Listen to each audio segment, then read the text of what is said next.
अशोक खरात विरोधात पुढील आठवड्यात दोषारोपपत्र दाखल होण्याची शक्यता। एसआयटीकडून दाखल होणार दोषारोपपत्र। खरातवर महिला अत्याचार आणि फसवणुकीचे गुन्हे दाखल। अटकेनंतर 60 दिवसांच्या आत दोषारोपपत्र दाखल करण्याचा प्रयत्न। अशोक खरातच्या बँक लॉकरमधून सोनं, चांदी आणि डॉलर्स जप्त। ईडीच्या कारवाईत 1,10,00,000 रुपये किमतीचं सोनं जप्त।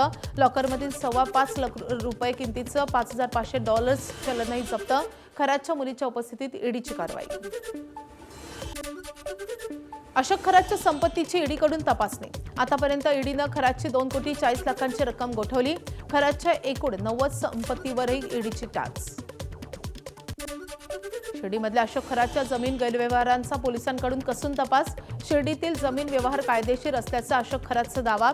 गोत्यात आणण्यासाठी साथीदारानं भूमिका बदलल्याचा खरातचा पोलिसांसमोर दावा। नाशिकच्या टीसीएस मधल्या धर्मांतर प्रकरणातील संशयित आरोपी निदा खान अजूनही फरार। मुंबई नाका देवळाली कॅम्प पोलीस ठाण्यात निदाविरुद्ध गुन्हा दाखल। एसआयटीच्या तपासात निदा खानचा सहभाग समोर। निदा खानचा अटकपूर्व जामीन अर्ज कोर्टाने यापूर्वीच फेटाळलाय। मुलीला न्याय मिळाल्याशिवाय राजकीय नेत्यांनी भेटायला येऊ नये, पीडितेच्या कुटुंबियांची भूमिका। मात्र आज उपमुख्यमंत्री एकनाथ शिंदे नसरापूर गावात जाऊन पीडित कुटुंबियांची भेट घेणार। पीडित कुटुंबियांचं एकनाथ शिंदे करणार सांत्वन। नराधमानं 4 वर्षे चिमुकलीवर अत्याचार करून तिची हत्या केली होती। अमरावतीच्या अचलपूरमध्ये सासरच्या जाचाला कंटाळून साजेदा आफरीन या विवाहितानं गळफास घेऊन आत्महत्या केली आहे। 2 मुली झाल्यामुळे सासरच्या मंडळींकडून महिलेचा छळ सुरू होता। या त्रासाला कंटाळून महिलेची आत्महत्या। महिलेचा पती आणि सासऱ्याला अटक, तर सासू आणि नणंद यांच्या विरोधात गुन्हा दाखल। कोल्हापुरात माणुसकीला काळीमा फासणारी घटना। अल्पवयीन मुलीवर वडिलांसह मामा आणि अल्पवयीन मामे भावानं केले अत्याचार। वारंवार होणाऱ्या अत्याचाराला कंटाळून मुलीच्या आईची तक्रार। शाहूपुरी पोलिसांकडून दोघांना अटक। पुण्यात महिलेची छेड काढल्याचा आरोप। नागरिकांनी संबंधित तरुणाला दिला चोप। तरुणाला वायरनं बांधून बेदम मारहाण। मारहाणीचा व्हिडिओ व्हायरल। पोलिसांनी तरुणाला घेतलं ताब्यात।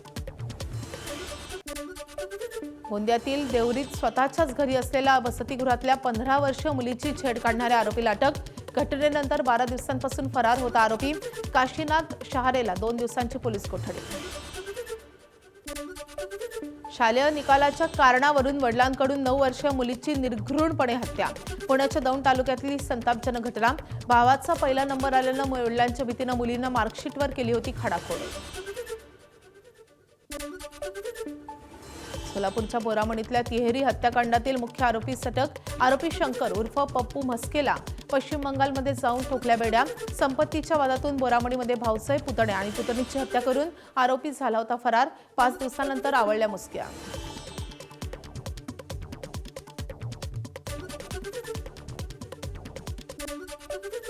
गडचिरोलीच्या कोरची तालुक्यातली धक्कादायक घटना। काकाची पुतण्यानेच हत्या केल्याची घटना। पुतण्याला शांत राहण्याचा सल्ला दिल्यानं काका रामनाथ धुर्वे यांची हत्या। घटनेनंतर आरोपीला पोलिसांनी अटक केली आहे। पुढील तपास सुरू। महाराष्ट्र दिनी धाराशिव जिल्हा उपनिबंधक कार्यालयासमोर आत्मदहन केलेल्या महिलेचा मृत्यू। शासकीय सेवेत पुन्हा सामावून घेण्यासाठी महिलेनं अंगावर पेट्रोल ओतून घेत केलं होतं आत्मदहन। सोलापुरात एका 11 वर्षीय अल्पवयीन मुलावर अत्याचार। नराधमानं बालकाला स्वतःच्या घरी नेलं, पण प्रत्यक्षदर्शी महिलेनं आरडाओरड केल्यानंतर आरोपीनं बालकाला सोडल्याची माहिती। नराधमाला पोलिसांनी ठोकल्या बेड्या। 3 दिवसांची पोलीस कोठडी। बाळविक्री प्रकरणी भंडारा न्यायालयात चार्जशीट दाखल। 550 पेक्षा अधिक पानांची चार्जशीट। आतापर्यंत 10 आरोपींना अटक। डॉक्टर नितेश वाजपेयी यांच्या रुग्णालयात सुरू होता बाळविक्रीचा गोरखधंदा। अहिल्यानगरच्या राहतामधल्या पिंपरी निर्मळे येथील बेकायदा गर्भलिंग निदान प्रकरणात आणखी एका डॉक्टरसह 2 एजंट ताब्यात। फार्म हाऊस येथे सुरू होते बेकायदेशीरपणे गर्भलिंग निदान। उल्हासनगरच्या सेंट्रल रुग्णालयामध्ये संतप्त नातेवाईकांचा राडा। उपचारादरम्यान रुग्णाचा मृत्यू झाल्यानंतर नातेवाईकांची तोडफोड करणाऱ्यांच्या विरोधात गुन्हा दाखल, तर निषेधार्थ डॉक्टर आणि कर्मचाऱ्यांचं काम बंद आंदोलन।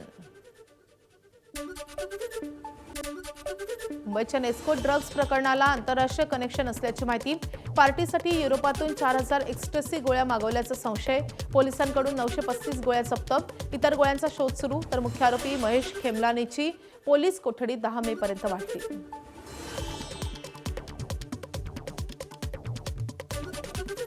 पुण्यात चौघांकडून 9 पिस्तूल आणि 46 जिवंत काडतुसे जप्त. पिंपरी चिंचवडमध्ये पोलिसांची मोठी कारवाई. कुरिअर बॉय, डिलिव्हरी बॉय आणि चालक म्हणून काम करत होते. जप्त केलेला अवैध शस्त्रसाठा तब्बल 8 लाख रुपये किमतीचा. नागपूर शहरात ड्रग्ज माफिया विरोधात कारवाई. आशीर्वाद नगरमधल्या घरावर पोलिसांचा छापा. 4 किलो गांजा केला जप्त. 2 आरोपींना केली अटक. विवाहित चुलत बहिणीचा भावाकडून मानसिक छळ. त्रासाला कंटाळून बहिणीची विहिरीत उडी मारून आत्महत्या. नांदेडच्या अर्धापूर तालुक्यातील घटनेनं खळबळ. भावाला पोलिसांनी केली अटक.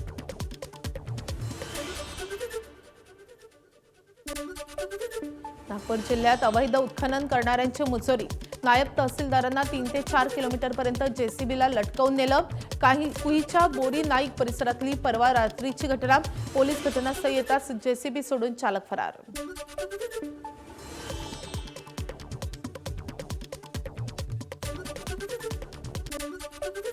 सेनगाव हिंगोली महामार्गावर मोटारसायकल पिकअपचा अपघात. अपघातात चालकाचा जागीच मृत्यू. वळण रस्त्यावर सूचना नसल्यानं महामार्गावर सातत्यानं अपघात. नागरिकांचा आरोप.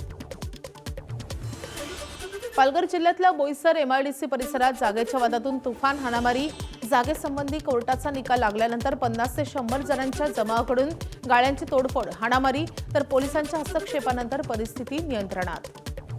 गडचिरोली पोलिसांची अंमली पदार्थांविरोधात मोठी कारवाई. 27,25,000 रुपयांचा गांजा जप्त. धानोरा तालुक्यातल्या परसवाडी गावात शेतात केली होती गांजाची लागवड.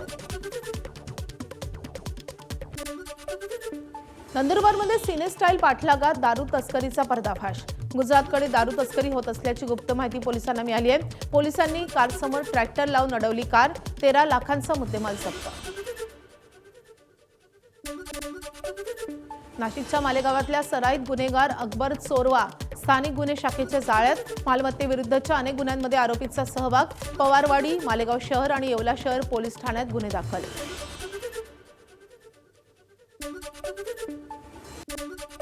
नंदुरबारच्या नवापूरमध्ये बर्ड फ्लूचा कहर.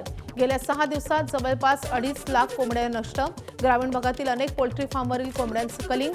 9 लाखांच्या वर अंडी केली नष्ट तर पशुखाद्यही नष्ट करण्यात आले. चंद्रपुरातल्या ताडोबा अंधारी व्याघ्र प्रकल्पाच्या बफर क्षेत्रातील प्रसिद्ध वाघ मामा मेलचा शिकार करतानाचा व्हिडिओ व्हायरल. फुलझरी गावाजवळच एका गायीची शिकार करतानाचा व्हिडिओ. तर गावाच्या अगदी शेजारीच वाघाचा वावर असल्याने ग्रामस्थ मात्र चिंतेत. भंडाऱ्यात वाघाचा वावर. शहरातील ऑर्डनन्स फॅक्टरी परिसरात वाघाची एंट्री. वाहन चालकाला वाघ रस्ता ओलांडताना दिसलाय. प्रवाशांना वाघाचा व्हिडिओ मोबाईलमध्ये कैद केलाय. वाघाचा बंदोबस्त करण्याची नागरिकांची वनविभागाकडे मागणी. यवतमाळच्या घाटंजी तालुक्यातल्या मंगी परिसरात अस्वलाचा मुक्त संचार. सध्या शेतीची कामं सुरू असल्यानं शेतकऱ्यांमध्ये भीतीचं वातावरण. वनविभागानं अस्वलाचा बंदोबस्त करावा, शेतकऱ्यांची मागणी. गोंदियाच्या पांगणी जंगलात अस्वलाचा पिल्लांसोबतचा वावर. व्हिडिओ सोशल मीडियावर व्हायरल. तर एका अस्वलानं आपल्या पिल्लांना पाठीवर घेऊन रस्ता ओलांडलाय. भंडाऱ्याच्या नवेगाव नागझिरा व्याघ्र प्रकल्पात 1978 वन्यप्राण्यांची नोंद. तर 3 वाघ आणि 7 बिबट्यांचा समावेश. 75 मंचांवरून घेण्यात आल्या नोंदी.